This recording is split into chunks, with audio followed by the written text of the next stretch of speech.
Hey guys, welcome back to yet another helpful video of Quick Guide, and in this video I am going to show you how to upload image in Midjourney. So without any further ado, let's dive right into this exciting video.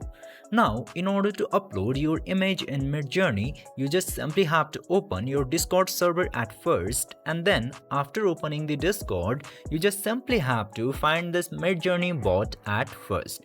Just simply tap into Midjourney bot and you will directly get to see this plus button at the bottom left corner. Just simply tap into that plus button and now you just simply have to select which image that you want to upload. I'm uploading this smiling Luffy into here and just simply tap into this send button that appears at the bottom right.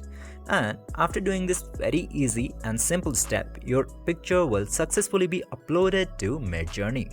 I hope this video was very helpful for you. If yes, don't forget to like, share and subscribe to the channel to never miss another update. Thank you for watching the video.